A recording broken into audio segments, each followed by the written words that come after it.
श्री शिव महापुराण की जय।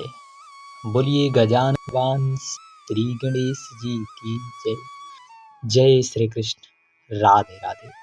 हरे कृष्ण।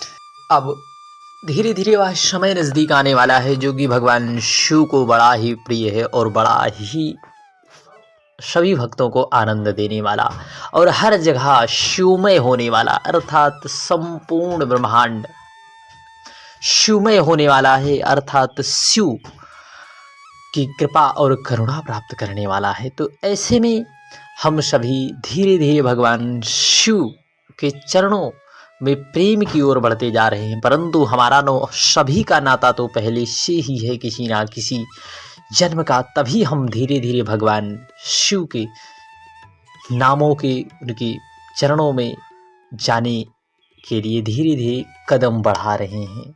तो ऐसे में पीछे के अध्याय में आप सभी श्रोतागणों ने, अर्थात सभी शिव प्रेमियों ने पीछे के अध्याय में बाणासुर की पुत्री उषा का चरित्र सुना। किस प्रकार से बाणासुर की पुत्री उषा ने भगवान शिव का, माँ पार्वती का वेश धारण करके भगवान शिव को स्पर्श किया। तब माँ पार्वती वहां पर आती हैं और उषा को श्राप दे देती हैं।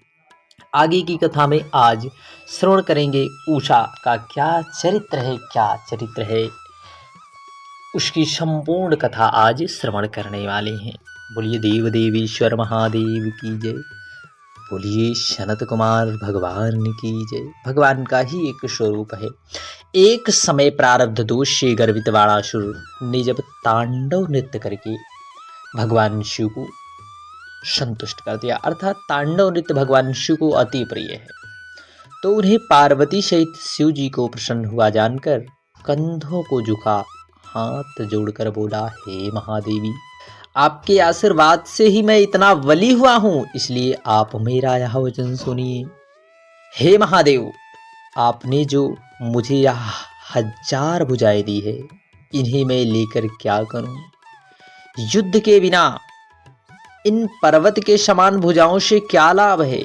जब मैं इन पुष्ट भुजाओं की खुजली मिटाने को दिग्गजों से युद्ध करने की इच्छा से गया या पर्वतों को चूर्ण करने की इच्छा से गया, तो वे डर से भाग गए। मैंने यम, कुबेर, इंद्र, वरुण, नैरिष्ट सबको जीत कर देने वाला बना दिया। अब आप ही एक ऐसे हैं जिनको कोई जीत नहीं सकता। अतएव आप मुझे उस युद्ध का समय बतलाएं जिसमें ये भुजाएं शत्रुओं के अस्त्र से जर्जरीभूत हो जाएं या सहस्त्रबाहुए शत्रुओं के हाथ से गिरे और शत्रुओं को गिराएं, जिससे मेरा मनोरथ पूर्ण हो सके। तब सनत कुमार जी कहते हैं, यह सुनकर भक्त भयहारी भगवान शिव जी क्रुद्ध हो गए, बड़ा अट्टहास कर हंसने लगे और फिर उनसे बोले, रे दैत्य कुल में नीच अहंकारी, तुझे धिक्कार है। भक्त बलि के कुल में उत्पन्न होकर तुमने ऐसी बात करनी उचित नहीं है। तुम शीघ्र ही इस अहंकार से शक्ति पाओगे और मेरे ही समान किसी दूसरे बलि से अकस्मात तेरा प्रचंड युद्ध होगा। फिर तेरी यह पर्वताकार भुजाएं मंदार की लकड़ी के समान कटकर पृथ्वी पर गिरेगी। जब तेरी स्थापित शस्त्रशाला में वायु का उत्पाद होगा, तब जानना कि तेरा भयंकर समय आ गया है। फिर अपनी समस्त सेना लेकर संग्राम में जाना। अब तुम उस घर में जा जहां शिवजी विद्यमान है। ऐसा कहकर भक्तों पर करुणा करने वाले देव देवेश्वर महादेव जी प्रभु महादेव मौन हो गए।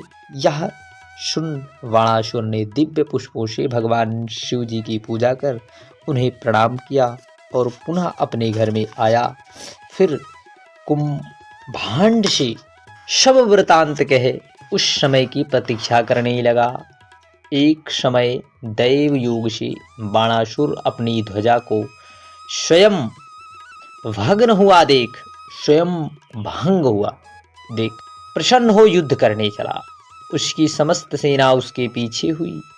वह देखने लगा कि मुझसे कौन रण पारंगत योद्धा कहाँ से युद्ध करने आवेगा? भला ऐसा कौन है जो मेरी इन भुजाओं को आकर काष्ठ के समान काटेगा? इसी समय शिव प्रेरित काल वहां आ पहुंचा, जहां बाणासुर की पुत्री सुंदर वेश बनाए खड़ी थी। बैसाख का महीना था, जब वह रात्रि में विष्णु की पूजा कर स्त्री भाव में प्राप्त गुप्त अंतापुर में सो रही थी। तब दिव्य माया की वशीभूत तथा अनाथ के समान सोई हुई उस कन्या के पार्वती के भेजे हुए कृष्ण के पौत्र ने जाकर उसके साथ बलात्कार भोग किया और पुनः द्वारिका चला आया। तब अपने को दूषित हुई जान वह अपनी सखियों को कुवाच्य कहकर शरीर त्यागने चली। इस पर कुंभांड पुत्री चित्रलेखा ने जो उसे उसकी पूर्व कथा सुनाई, तो वह फिर अपने उसी गुप्त पति को प्राप्त करने का उपाय सोचने लगी। चित्रलेखा ने समझा बुझाकर उसे मरने से बचाया और उसकी रक्षा की। तब चित्रलेखा ने एक वस्त्र पर सब देवता, गंधर्वों, सिद्धों और ऐच्छातिकों का चित्र खींचा। मनुष्यों में उत्तम आनक दुदुम्भी, राम, कृष्ण और प्रद्युम्न का चित्र बनाया। तब अनिरुद्ध के चित्र को देखकर उषा लज्जित हो गई, नीचे मुख कर मन में बहुत ही प्रसन्न हो गई। तब चित्रलेखा से बतला दिया कि इसी पुरुष ने रात्रि में मेरे मन को चुराया है। इस पर चित्रलेखा ने उनका नाम, वंश कहकर उसके कुलादि का वृतांत कह सुनाया। प्रिय भक्तगणों, कथा बड़ी ही मनोरम है। अब जब सब वृतांत कह सुनाया, जिससे सुन बाणासुर की पुत्री मुग्ध हो गई।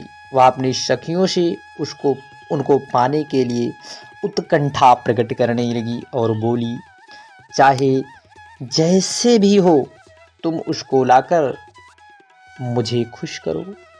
मंत्री कन्या चित्रलेखा विस्मित हो उसे लाने का विचार करने लगे। उनके मन में समान गमन करने की शक्ति थी। ज्येष्ठ कृष्ण चतुर्दशी को वह योगिनी द्वारका पहुंची। अनिरुद्ध अंतापुर के बाग में माधवी लताओं के मद पीकर वहां पड़ा था। चित्रलेखा ने तामस योग से अंधकार कर उनकी खाट उठा अपने सिर पर रख क्षण मात्र में ही शोणितपुर आ गई। उषा आश्चर्यित हो गई, उससे काम क्रीड़ा करने लगी। परंतु ज्यों ही उसने क्रीड़ा करने आरंभ की, त्यों ही इसकी जानकारी सबको हो गई। द्वार पर स्थित द्वारपालों ने इसकी सूचना बाणासुर को दी। कन्या का दूषण सुनकर बाणासुर को बड़ा आश्चर्य हुआ। बोलिए देव देवीश्वर महादेव की जय। बोलिए राधा रानी सरकार की जय।